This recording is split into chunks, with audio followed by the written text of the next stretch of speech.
Apa saja tugas dan peran anggota keluarga atau tanggung jawab anggota keluarga itu? Yang pertama ada tanggung jawab suami. Berdasarkan Efesus pasal 5 ayat 33 dan juga kitab Kolose pasal 3:19, di sana dinyatakan bahwa suami wajib mengasihi istrinya, memelihara dan melindungi istrinya, seperti merawat tubuh sendiri, mengasihi diri sendiri, tubuh sendiri. Demikian juga seharusnya suami mengasihi, melindungi, dan juga memelihara istrinya. Kemudian juga yang penting adalah di dalam bagian firman Tuhan ini dinyatakan bahwa suami itu perlu meniru Kristus yang rela berkorban untuk jemaat. Karena itu juga suami perlu berkorban untuk istrinya, rela berkorban untuk istrinya, dan juga kemudian tidak kasar kepada istri. Memang ada kasus di mana istri yang kasar terhadap suami, tetapi umumnya atau kebanyakan suami berlaku kasar kepada istrinya. Karena itu di dalam bagian firman Tuhan itu diingatkan secara khusus suami untuk tidak kasar kepada istrinya. Kemudian ada juga tanggung jawab istri. Dalam bagian ini, dalam bagian firman Tuhan Efesus pasal 5 dan Kolose pasal 3, di sana dinyatakan bahwa istri harus tunduk kepada suami. Ketundukan ini merupakan wujud penghargaan dan penghormatan kepada suami sebagai kepala keluarga. Allah menempatkan suami sebagai pemimpin dan istri perlu tunduk kepada kepemimpinan yang Tuhan tetapkan di dalam keluarga. Nah, ketundukan ini bukanlah ketundukan yang buta, tapi ketundukan yang didasarkan pada ketaatan kepada Kristus. Seperti jemaat yang taat kepada Kristus, demikian juga istri tunduk kepada suami. Dan dengan peran ini diharapkan suami dan istri bisa bekerja sama mewujudkan panggilan Allah, tugas Allah bagi keluarga. Bukan hanya relasi suami istri, tetapi juga relasi orang tua anak di dalam keluarga. Orang tua bertanggung jawab ya berdasarkan firman Tuhan di dalam Amsal pasal 22 dan juga Kolose pasal 3 perlu untuk mendidik anak-anak di jalan yang benar, melakukan apa yang benar, melakukan apa yang Allah kehendaki. Nah, tetapi ketika orang tua mendidik anak-anak di dalam Tuhan, itu tidak berarti menimbulkan sakit hati dan juga anak menjadi tawar hati. Seringkali orang tua mendisiplin atau mengingatkan anak-anak mereka, dan itu membangkitkan amarah di dalam diri anak. Kita perlu belajar bagaimana mendisiplin anak dengan tepat, mendisiplin anak dengan benar, sehingga tidak menimbulkan sakit hati dan juga tawar hati. Nah, di sisi lain, anak juga perlu taat kepada orang tua. Keluaran pasal 20 ya dan juga Kolose pasal 3 di sana digambarkan bahwa hormati orang tuamu supaya lanjut umurmu di tanah yang diberikan Tuhan.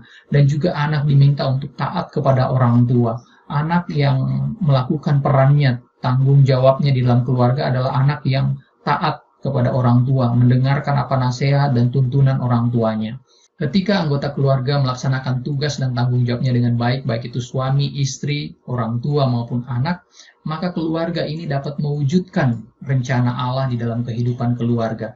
Suatu keluarga yang mewujudkan rencana Allah di dalam kehidupan keluarganya dan juga melaksanakan misi Allah, mengapa Allah menempatkan keluarga di tengah-tengah dunia ini, itu ditandai dengan ada beberapa fungsi yang berjalan baik di dalam keluarga. Ini yang akan kita lihat selanjutnya. Ada beberapa fungsi yang harusnya terjadi di dalam keluarga. Yang pertama itu fungsi spiritual.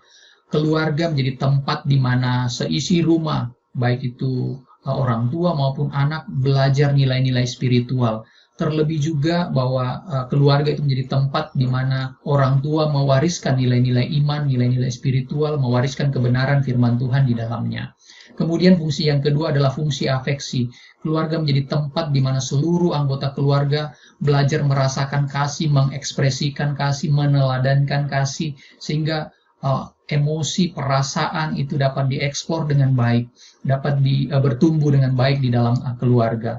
Kemudian juga fungsi yang ketiga adalah fungsi proteksi. Keluarga berfungsi untuk melindungi satu dengan yang lain dari pengaruh buruk, dari kebiasaan buruk. Keluarga saling mengingatkan satu dengan yang lain. Keluarga menegur ketika anggota keluarga, anak-anak atau suami atau istri atau juga orang tua atau anak melakukan apa yang tidak sesuai dengan firman Tuhan. Kemudian ada juga fungsi sosial, di mana keluarga menjadi tempat untuk belajar mengutamakan kepentingan orang lain, membangun kemampuan untuk berelasi sosial satu dengan yang lain, melayani satu dengan yang lain, berinteraksi secara sosial satu dengan yang lain, melihat bahwa kita bukan hanya ada sendiri, tetapi ada orang lain juga di sekitar kita. Dan keluarga menjadi tempat di mana belajar mengembangkan relasi sosial itu. Kemudian ada juga fungsi reproduksi. Keluarga menjadi tempat di mana dilahirkan generasi-generasi baru, generasi yang mau hidup seturut dengan firman Tuhan, generasi yang taat kepada firman Tuhan. Dan disinilah fungsi keluarga itu berjalan, fungsi keluarga itu terjadi. Allah memberkati dengan anak-anak supaya anak-anak ini dididik di dalam Tuhan, dibentuk taat kepada Tuhan. Dan ini fungsi reproduksi itu. Keluarga menjadi tempat di mana generasi-generasi yang segambar dan serupa dengan Allah itu dibentuk, dihasilkan. Kemudian selanjutnya ada fungsi edukasi. Keluarga menjadi tempat di mana anak-anak atau bahkan juga seisi rumah belajar tentang apa saja, belajar ilmu pengetahuan. Ada sekolah yang menjadi partner dari keluarga orang tua untuk mendidik anak-anak menguasai bidang tertentu, menguasai keterampilan tertentu. Dan keluarga tentu saja tidak bisa melepaskan tanggung jawab itu kepada sekolah, karena tanggung jawab utama, fungsi utama itu sebenarnya ada di dalam keluarga. Kemudian keluarga bekerja sama dengan sekolah atau juga gereja untuk menolong anak-anak menguasai pengetahuan, menguasai keterampilan tertentu. Nah, kemudian yang terakhir, yang ketujuh adalah fungsi ekonomi, di mana keluarga bertanggung jawab untuk menafkahi seluruh isi rumah. Kebutuhan anggota keluarga bisa terpenuhi. Memang mungkin tidak semua keinginan yang dipenuhi, tetapi kebutuhan apa yang menjadi tuntutan utama dari anggota keluarga itu diharapkan bisa terpenuhi secara ekonomis di dalam keluarga. Nah, inilah fungsi-fungsi yang seharusnya berjalan di dalam keluarga yang mendasari hidupnya berpusat pada Tuhan dan kemudian melaksanakan peran dan fungsinya dengan baik. Ketika ini terjadi, maka keluarga bisa menggenapi rencana Allah. Nah, di bagian akhir, sekali lagi mari kita berefleksi melihat keluarga kita. Apakah kita sebagai anggota keluarga, sebagai anak-anak remaja di dalam keluarga, itu menjalankan peran dan tanggung jawab kita. Sebagai anak, kita taat dan hormat kepada orang tua, kita mendukung orang tua, kita mendoakan orang tua.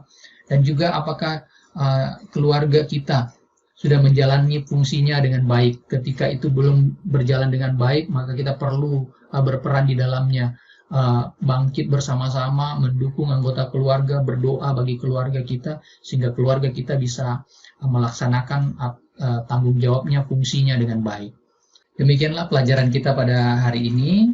Di bagian deskripsi saya membagikan slide untuk saudara bisa pelajari kembali, dan kemudian juga ada beberapa waktu yang di-set jika saudara ingin melihat kembali penjelasan-penjelasan yang ada di dalam video ini. Selamat belajar ya, Tuhan Yesus memberkati.